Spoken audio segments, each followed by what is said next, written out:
Nicholas, kamu kan juga selain menjadi bintang film juga saya sering kali ketemu Anda karena nggak pernah ketemu biasanya di party dan event, beberapa event kita sering ketemu. Is that part of your apa ya, bukan plan lah sebagai segitu?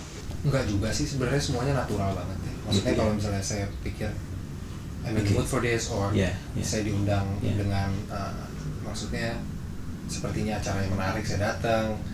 Terus kalau misalnya teman gitu untuk support acaranya, of course saya datang gitu. Jadi ya sangat natural, sangat seperti pertemanan lah hubungannya gitu. Jadi jadi there's nothing like a big plan harus ini cocok ini, enggak. Jadi nggak diatur lah. Nggak, semuanya bisa berjalan natural. Tapi saya merasa saya sebagai orang awam, saya merasa bahwa Anda sangat mengatur hidup Anda gitu, sehingga film-film Anda jadi you build your brand tanpa Anda sadar itu. Sampai kalau Nicholas Saputra itu well educated, very handsome, tidak pernah punya intrik. Makanya saya pengen sekali sekarang tahu siapa pacar Anda, karena di luar banyak sekali melakukan cerita-cerita yang nggak benar.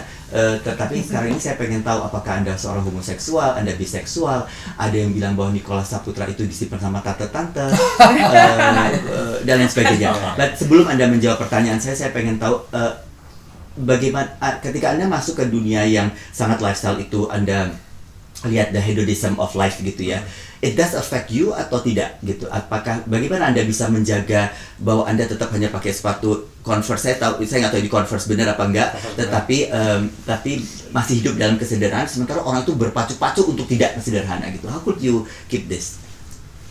Karena buat saya value hidup saya sebenarnya bukan mengenai ukuran materi. Sama sekali bukan sih, kayak dari awal saya nggak pernah dididik keluarga saya buat menghargai materi sebagai sesuatu yang nomor satu gitu.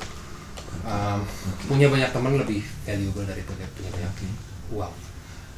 Punya waktu sendiri dan nyaman untuk menjadi nyaman di mana aja itu lebih mahal daripada apapun menurut saya.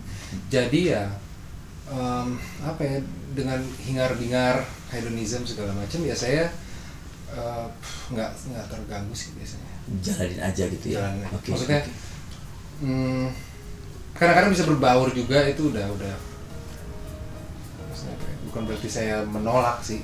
Buat saya justru menarik bisa ada di macam-macam tempat. Saya bisa ada di sebuah desa terpencil di Flores, hidup sama keluarga itu selama 2 hari 3 hari gitu. Tapi at the same time saya bisa nyaman juga kalau misalnya lagi ada party yang cukup hingar-bingar gitu. Jadi buat saya sih value-nya beda ya. Kalau nyaman itu udah cukup.